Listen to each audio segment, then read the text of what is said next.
ಅರ್ಪಿತಾ ಅಂತ. ನಾನು ನಂಜನಗೂಡಿಂದ ಬಂದಿರೋದು. ನನ್ನ ಮಗಳಿಗೆ 5 ವರ್ಷ ಈಗ.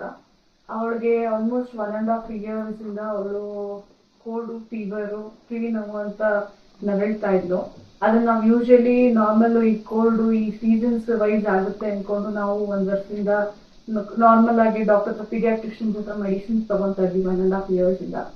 ಬಟ್ ಅವಳಿಗೆ ಅದೆಷ್ಟೇ ತೋರಿಸಿದ್ರು ಏನೇ ಮಾಡಿದ್ರು ರಾತ್ರಿ ಹೊತ್ತು ಸ್ನೋರಿಂಗ್ ಮಾಡ್ತಾ ಇದ್ಲು. ರಾತ್ರಿ ಹೊತ್ತು ಸ್ವಲ್ಪ ಸ್ಲೀಪ್ಲೆಸ್ ನೈಟ್ ಜಾಸ್ತಿ ಆಯ್ತು ಅವಳಿಗೆ. ಸಡನ್ ಆಗಿ ಎದ್ಬಿಡೋಳು, ಕಿವಿ ನೋವು ಅನ್ನೋಳು. ಆಮೇಲೆ ನಾನು ಇವರು ಡಾಕ್ಟರ್ ಸಂತೋಷ್ ಅಂತ ಗೊತ್ತಾಯ್ತು ನನಗೆ, ಈ ಥರ ಚೆನ್ನಾಗಿ ನೋಡ್ತಾರೆ ಅಂತ. ಗೂಗಲ್ ರಿವ್ಯೂಸ್ ಎಲ್ಲ ನೋಡಿ ತುಂಬಾ ಚೆನ್ನಾಗಿ ಮಾಡ್ತಾರೆ ಅಂತ ಅಂದ್ಬಿಟ್ಟು ನಾನು ಕನ್ಸಲ್ಟ್ ಮಾಡಿದೆ ಡಾಕ್ಟರ್ನ. ಆಮೇಲೆ ಅವರು ಕೆಲವು ಸ್ಕ್ಯಾನ್ಸು ಮತ್ತೆ ಇದೆಲ್ಲ ಬರ್ಕೊಟ್ರು. ಅದನ್ನೆಲ್ಲ ಮಾಡ್ಸಾದ್ಮೇಲೆ ಗೊತ್ತಾಯ್ತು ನನ್ನ ಮಗಳಿಗೆ ಅಡಿನಾಯ್ಡ್ಸು ಮತ್ತೆ ಕಿವಿನಲ್ಲಿ ಪರ್ಸ್ ಫಾರ್ಮೇಶನ್ಸ್ ಜಾಸ್ತಿ ಆಗಿ ಇನ್ಫೆಕ್ಷನ್ ಆಗಿದೆ ಅಂತ. ತಕ್ಷಣ ನನಗೆ ಕ್ಲಿನಿಕ್ಗೆ ಬಂದು ತೋರಿಸಿ ಅಂತ ಹೇಳಿ ಎಲ್ಲ ಟ್ರೀಟ್ ಮಾಡೋದು.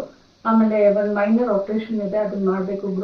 ಗೌರ್ಮೆಂಟ್ ಇನ್ಸರ್ಷನ್ ಮತ್ತೆ ಅಡಿನಾಯ್ಡ್ಸ್ ಆಗಿದೆ, ಅದನ್ನ ಆಪರೇಟ್ ಮಾಡ್ತಿದ್ರೆ ಮಗು ಹುಷಾರಾಗ್ತವೆ, ಈ ರೀತಿ ಮತ್ತೆ ತೊಂದರೆ ಆಗಲ್ಲ ಅಂತ ಹೇಳಿದ್ರು. ಹಾಗಾಗಿ ನನ್ನ ಮಗುಗೆ 1.5 ವರ್ಷದಿಂದ ಅದು ನರಳ್ತಿತ್ತು ಅಂತಾನು ಹೇಳಿದ್ರು ಡಾಕ್ಟ್ರು. ಅವ್ರು ಹೇಳಾದ್ಮೇಲೆ ನನಗೆ ಗೊತ್ತಾಗಿ ನನ್ನ ಮಗು ಇಷ್ಟೊಂದೆಲ್ಲ ಸಫರ್ ಪಡ್ತಿತ್ತು ಅಂತ. ಬಟ್ ಇಲ್ಲಿಗೆ ಬಂದು ಅವ್ರ ಹತ್ರ ಆಪರೇಷನ್ ಮಾಡಿಸಿ ಅವರು ಫಾಲೋ ಟ್ರೀಟ್ಮೆಂಟ್ ಎಲ್ಲ ತಗೊಂತಾ ಇದೀನಿ. ಬಟ್ ಇವಾಗ ನನ್ನ ಮಗುನ ತುಂಬಾ ಕಂಪ್ಲೀಟ್ ಆಗಿ ಅವಳು ರಿಲೀಫ್ ಆಗಿರೋದನ್ನ ನಾನು ನೋಡ್ತಾ ಇದ್ದೀನಿ. ಯಾವುದೇ ರೀತಿ ಇಲ್ಲಿವರೆಗೂ ಆಪರೇಷನ್ ಮಾಡಿಸಿ 3 months ಆಗ್ತಾ ಬರ್ತದೆ, ಬಟ್ ಅದು ಯಾವುದೇ ರೀತಿ ಅವಳಿಗೆ ತೊಂದರೆ ಕೊಟ್ಟಿಲ್ಲ. ತುಂಬಾ ಚೆನ್ನಾಗಿದ್ದಾಳೆ, ಹೆಲ್ತ್ ವೈಸ್ ಆಗಲಿ ಗ್ರೋತ್ ವೈಸ್ ಆಗಲಿ ತುಂಬಾ ಚೆನ್ನಾಗಿದ್ದಾಳೆ ನನ್ನ ಮಗಳು. ಈಗ ಸಂತೋಷವಾಗಿ ಖುಷಿಯಾಗಿ ಆಟಾಡ್ತಾಳೆ. ಆಮೇಲೆ ಪೀಸ್ಫುಲ್ ಆಗಿ ಅವಳು ರಾತ್ರಿ ಹೊತ್ತು ನಿದ್ದೆ ಮಾಡ್ತಾಳೆ. ತುಂಬಾ ಖುಷಿಯಾಗಿದೆ. Thank you so much doctor.